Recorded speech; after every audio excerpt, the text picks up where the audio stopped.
Welcome back. Frost here. Remember this place? Our old base, old Fort Frost over here. Oh, it's nice. This place was nice. Now I come here to check on my to check up on mushrooms. Yeah, so this room pretty much migrated to a mushroom room. Over here, I was trying to build some fancy mushroom stuff, like an automatic mushroom farm. Come over here, but I decided against it. Got bored, I guess. Anyhow, I want to continue with automation. Continuing off last episode, we built the lumber mill. The lumber mill was really great. It allowed us to get more wood chopped down, just make things faster. Because things in this playthrough take too long. Better than Wolves is a slow mod. And the next thing I like to get done is a kiln.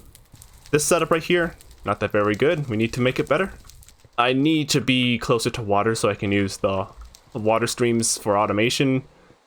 And since I can't move water up, I have to build it like down here. So I may just build, I don't know, something somewhere. I also want to get more bricks cooked up. And I guess the best way of getting bricks cooked up, honestly, is just to just place it down. Nothing spawns here, so I'm fine. It's raining, so we cooked. Please, we'll get done. Yeah. I just have to not walk on here, which seems easy enough. So one big problem, however, of trying to get bricks like that is to get these floating bricks, these normal textured bricks, I need to mortar it, and there's a handful of materials you can use to mortar these things. For example, clay can work. I believe slime balls can also work. Glue can work, but why would you use glue? And if there's something else, I totally forgot. The big thing I want to use, though, is something called nether sludge.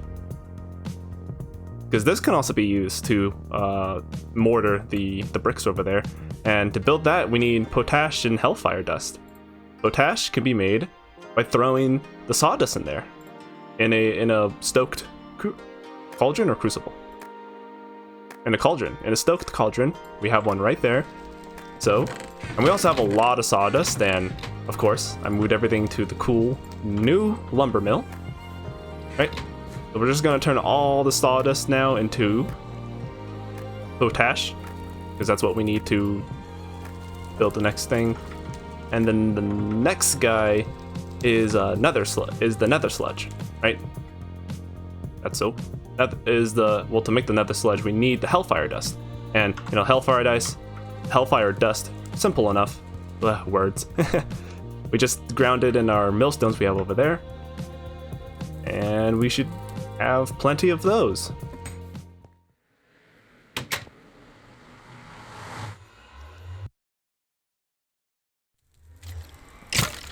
This stinks. Every once in a while, there's like a mob that spawns in here. It kind of stinks. Something I want to do here in the nether is I want to build a tunnel leading all the way to the village that we found previous episode. And it's a bit tricky to build tunnels to connect to places here in the nether because you don't really know which direction you are. Like when I spawn in here, like which way is north? Which way do I need to go? The best way to actually do that is if you place down like a cobblestone block or a slab or something, anything like that. The cobblestone will always have the same texture, and you just kind of look at it, and by looking at the texture, you can orient yourself here in the nether. Because if you press F3, it doesn't give us like coordinates or like which direction we're looking at. And I believe I need to go in this direction. So while I'm gathering a bit of netherrack, I can also work on the tunnel to go to the village.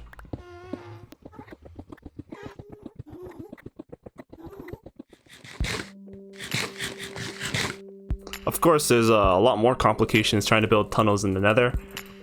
But for now, this is good. This little bit right here, this little tunnel right here, and also 4 stacks of netherrack, that's good enough for what we need right now. Whoa. What's up, Pigman? Alright, we got ourselves some netherrack. Let's ground all this guy up. But there we're getting our potash. Alright, that's good, that's good. I need to move this setup.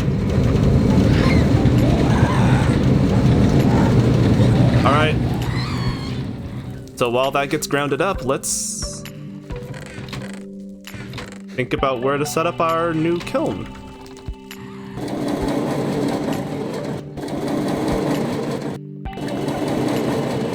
I'm sorry, but I want to shove my amazing lumber mill anytime I can, because, oh, making gearboxes and axles is so easy now. It's just so convenient with this machine. Oh, I'm so glad I built it. That's kind of weird. Alright. Don't mind if I do. There should be a stack of bricks. Yeah, a stack of bricks. And that's also still kind of weird. We also have a stack and a half of nether sludge, which is great. Remember, this is the mortar we need for the loose bricks. And I also went ahead and gathered a bit more clay. And now we're going to get more of them sun drying. I also relogged so the smoke is gone. It's kind of sad. That smoke was kind of cool. And I'm thinking about either making our brick kiln setup either here or there. Just because we have the water source here, and it's, you know, I want to use the water source to help with a bit of automation in our design. But that means we need to turn off this and start moving them somewhere over here.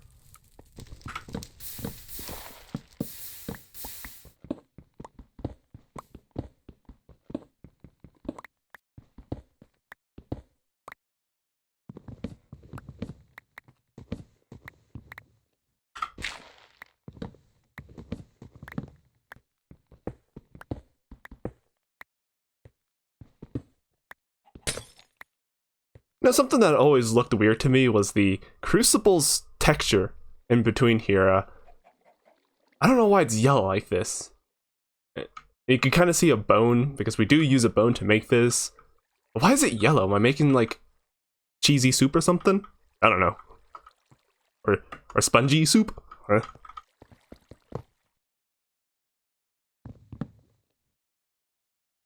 Alright, we did some work. I tore down most of this part of the base. I'm honestly thinking about just making this a big windmill, kind of like what that was meant to be. And yeah, and we go to the right. Once you enter the base, you go to the right and you enter the little chicken coop, which I also might move. I don't know if I like it being here. And once you go to the left, you basically take this path down. And we're going to basically make a nice tunnel that leads right here to this water source. And we want to basically make this water source flow into some kilns. But you see there's a problem with this loose cobblestone right here. This loose cobblestone will fall down. So we need to basically make it so it doesn't. So that's where our nether sludge comes in. We do that. And boom, now this is floating cobblestone. So we can now work in this area. Right, so now we can just dig this guy out, and we don't have to worry about anything falling down. And we do, like, if you build like this, then you can actually make cobblestone float.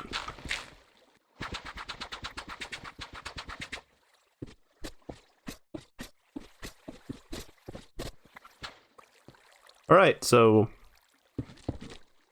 I'm thinking something similar to the last I'm thinking something similar to the lumber mill over there. We have we're gonna have our kilns kind of like right here.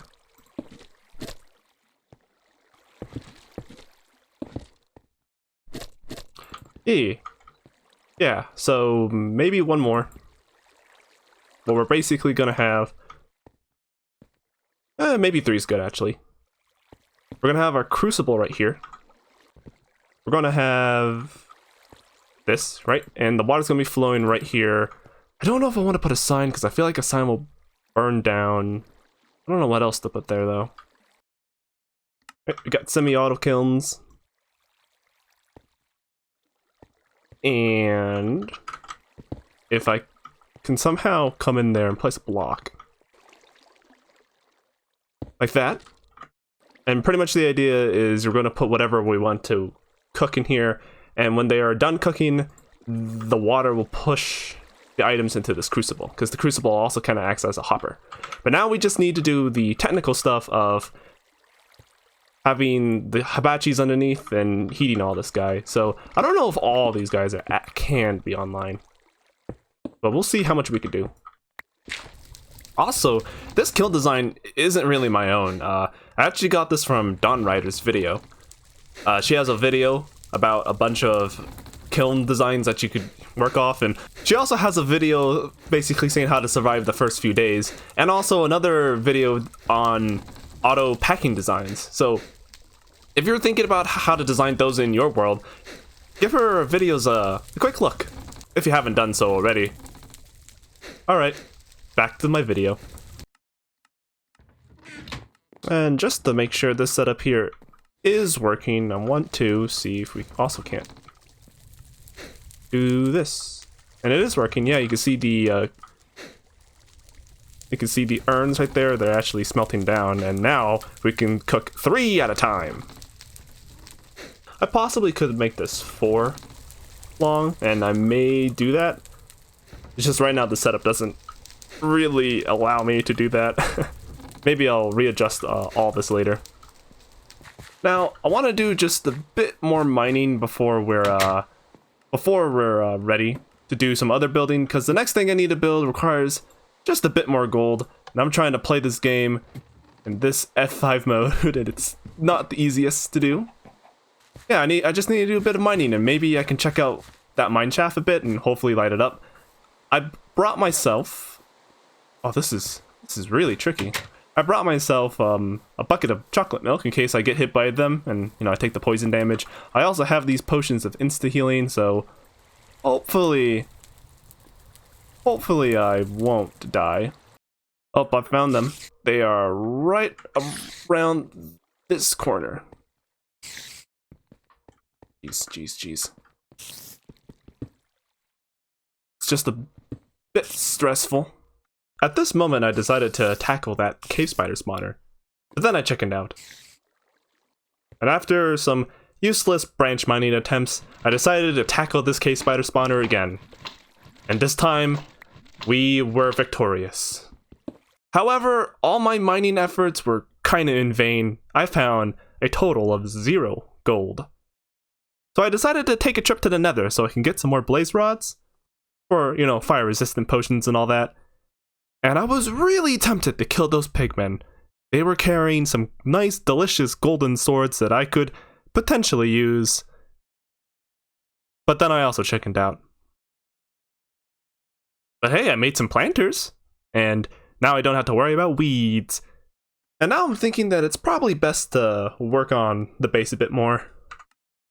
It's kind of a mess. Some things I did work on a bit is this little pen right here. I'm just waiting for all the grass to spread around. Pretty much this is going to be a pen for chickens. 4 chickens. Ooh, speaking of chickens.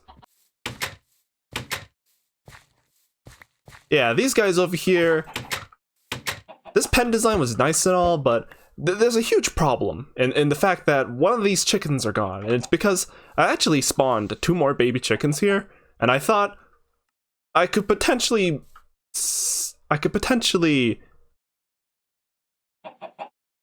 have 2 chickens being able to live off of this one pen right here, and they could, but they all died. All the baby chickens died, and I killed the adult assuming that at least one of the baby chickens would survive. And that's just because babies like to walk towards adults, and since they're always basically going to be staying around here and eating only the grass here, they're never roaming over here to eat grass here. So that's why I built these pens right here. These pens will be where our main chickens are going to stay, and I'm going to basically take those eggs and throw them into this pen right here. And these baby chickens won't be able to see the adults, I hopefully assume. But yeah, right now I just need to get more of them chickens going. Speaking of chickens and animals and farming in general,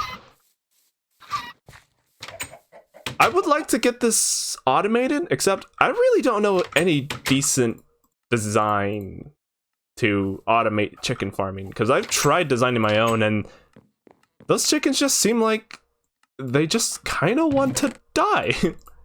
I tried building my own automated chicken farm with piston conveyors, but it really didn't seem to work. I probably just have to spend a bit more time developing. What's also cool is that cows, these cows get their milk like every day, so I can milk the cows once a day, and there are 3 cows here, so that's 3 milk buckets. So that's why I kind of want to up my chicken production, because there's only 2 of them right now, and because there's only 2 of them, basically I'm gonna have more milk than I'm gonna have eggs, which isn't good. I kind of want to switch my main food source to scrambled eggs instead of relying on melons, even though the melon farm is fully sustainable, and I can live purely off the melon farm. I don't want to, because melons are super slow and they take a lot of time to eat. If I can move over to a more efficient food source, I would like to. I would do bacon and eggs, except I need more space for my pigs. I probably need to build a pen kind of like this for the pigs, and build a area for baby pigs to roam around. Because if the baby pigs are in this pen, that baby pig will just die. There's no way a baby pig will survive in there. But yeah, let's just redesign this windmill. Yeah.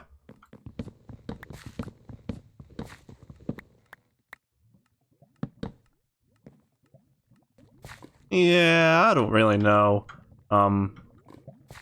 This is what I kind of got so far.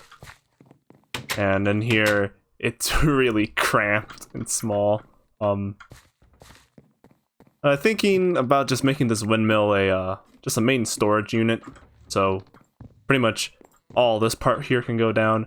I guess I kind of want to build up a bunch of like structures around the place. Like we have this lumber mill, and I kind of like that. And if we just built this giant super base in the middle, it kind of would just look weird.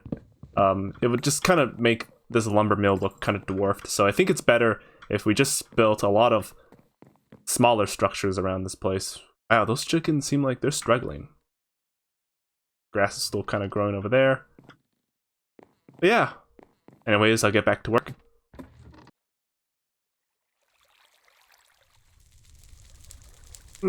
Yeah, I don't really think this is the best thing I've ever built, really,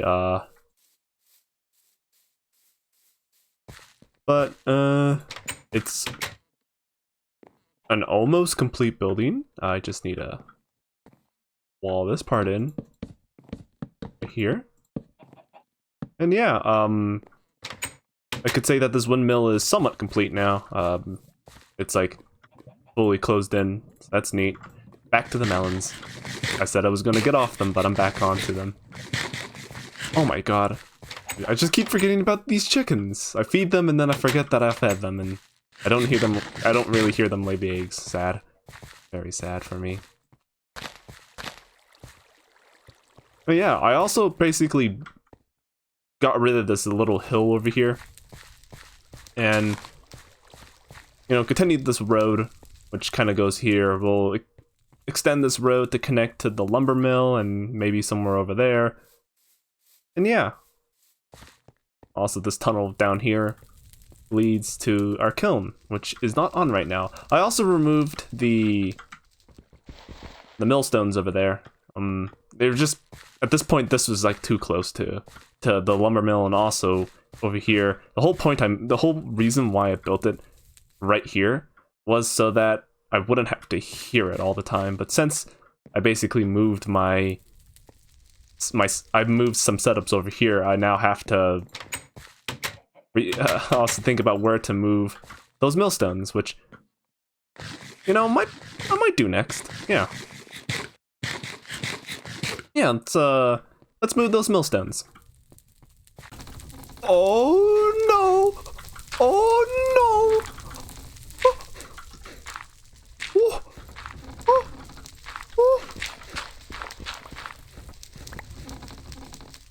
right. It's probably these stoked hibachis that burnt down my wooden beam, I guess, here. And I really should have thought about that. Guess we'll just do another layer of cobble there, I guess. Whoops. Anyways, I was saying how we should move the millstones, and I'm thinking about just still kind of put it in here, just put it a lot lower. I don't know how low I should go, but low enough. I feel like that's actually more than enough. I have to be careful because right below here I found a lava pool, so I want to make sure I don't, you know, dig straight down into that and burn myself alive. That would be an awful way to go. All right, the millstones are complete, and we actually have 2 more millstones to work with. We got to a total of 4, and we also have these water streams right here to flow into this hopper. And yeah, and you kind of see all this crazy gearbox and axle shenanigans here. We have another set of them going like underneath this whole thing. Also, around here, there's probably like a really dark cave or something. I hear tons of zombies down when I was working here. But anyways, I think that's gonna do it for this episode. We did quite a bit, and there's a spruce tree over there. I'm growing some spruce trees so I can finish the lumber mill. And yeah, this isn't, like I said before, this isn't the best thing I've built, but I could say it's a finished building. Could use some polish, maybe a complete redesign, but for what it is, it works. But yeah, that's it for this episode. Frost out. Goodbye.